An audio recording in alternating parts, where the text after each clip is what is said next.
სკანის უჯრედების რეპროგრამაცია ნეირონებად არის შესაძლებელი და ეს შეიძლება იყოს ძალიან დიდი გარღვევა, ხო? ზოგადად ნეირომეცნიერებაში. აი, როგორ მუშაობს ეს პროცესი, ეგრე ვაგხსნათ? კი, ძალიან საინტერესო პროცესია და დავიწყოთ იმით, რომ ეს მოდელი, რომ ჩვენ ვიღებთ ფიბრობლასტებს, კანის უჯრედებს და ამ კანის უჯრედებს დიფერენცირებულ უჯრედებს ვაბრუნებთ უკან არადიფერენცირებულ, ანუ ქმნით კანის უჯრედებისგან პლურიპოტენტულ, ანუ ყოვლის შემძლე ღეროვან უჯრედებს. და ეს პირველად ეს კვლევა 2006 წელს გამოქვეყნდა ჟურნალში Cell და Yamanaka, ეს იაპონელი მკვლევარი, რომელიც ავტორი იყო და შემქმნელი იყო ამ ტექნოლოგიის, 2012 წელს უკვე მიიღო ნობელის პრემია. ეხლა წარმოიდგინეთ ნობელის ეს არის ეს ექსპერიმენტი, ხო? როდესაც 4 სხვადასხვა. არა, ეს იყო სხვა. ეს არის პირდაპირ ფიბრობლასტებზე ეს ბაყაყებზე, ეს არის გორდონი, ვისთან ერთადაც მიიღო, ორმა მიიღო. და საინტერესოა გორდონი რა კი ახსენეთ, გორდონის ნაშრომი, რომელშიც მან მიიღო ნობელის პრემია, გამოქვეყნდა 1962 წელს. და 2012-ში მიიღო ნობელის პრემია და Yamanaka-ს ნაშრომი 2006 წელს, ანუ 6 წლის შემდეგ გამოქვეყნებიდან მიიღო ნობელის პრემია და ეს უნიკალური შემთხვევაა და მიუთითებს იმაზე, რამდენად დიდი გარღვევა იყო მეცნიერებაში, რამდენად რეალური იყო ეს. ანუ უმეტეს შემთხვევაში ნობელის კომიტეტი ელოდება, რომ გავიდეს წლები და დასაბუთდეს, რომ ეს მუშაობს, ეს რეალურია, სხვა მკვლევარები ასაბუთებენ და იყენებენ იგივე ტექნოლოგიას.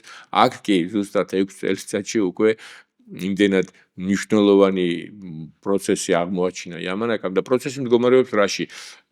Yamanaka-ს შემთხვევაში იღებდნენ 4 გენს, ну ხა ეს ძალიან ბევრი წელი მუშაობდნენ ამაზე, რომ შეერჩიათ ეს 4 გენი. 4 გენის იღებენ, შეყავთ ვირუსში ეს გენები და ვირუსის შემდეგ, ვირუსის საშუალებით ეს გენები შეყავთ კანის უჯრედში. ინფიცირებას ახდენენ, ესე ვთქვათ, ვირუსებით, რომლებიც ამ გენს შეიტანენ კანის უჯრედის გენომში. ამ გენების აქტივაციის შედეგად ხდება უკუ განვითარება. ფიბრობლასტი გარდაიქმნება ღეროვან უჯრედად. ანუ ფიბრობლასტი, რომელიც დიფერენცირებულია და რომელსაც თავისი ფუნქციები აქვს კანში, გარდაიქმნება ღეროვან უჯრედად და შემდეგ ამ ღეროვანი უჯრედიდან შეგიძლია მიიღო გულის კუნთის უჯრედი, ღვიძლის უჯრედი, ნეირონი, პანკრეასის უჯრედი, ნებისმიერი ხტილის უჯრედი, ნებისმიერი სხვა უჯრედი. ანუ მოხდა ინდუცირება და მივიღეთ ჩვენ ეგრეთ წოდებული ინდუცირებული ემბრიონული ღეროვანი უჯრედი.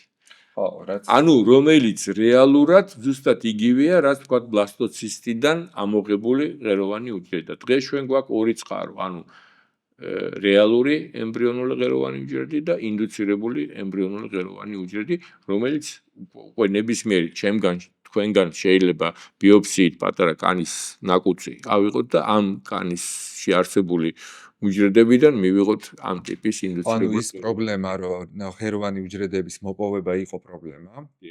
თავისი რაოდენობის თვალსაზრისით და ბევრი სხვა ეთიკური და ასე შემდეგ საკითხების გამო რეალურად აი ამ აღმოჩენებს შეატრიალა და ახალი ჰორიზონტები გახსნა. და გახადა, მოდით ესე დავარქვათ, რომ მასობრივად ხელმისაწვდომი მეცნიერებისთვის. თვითონ შინაარსიც ძალიან საინტერესო აქვს ამას, ხო, რომ უკუ განვითარება ხდება.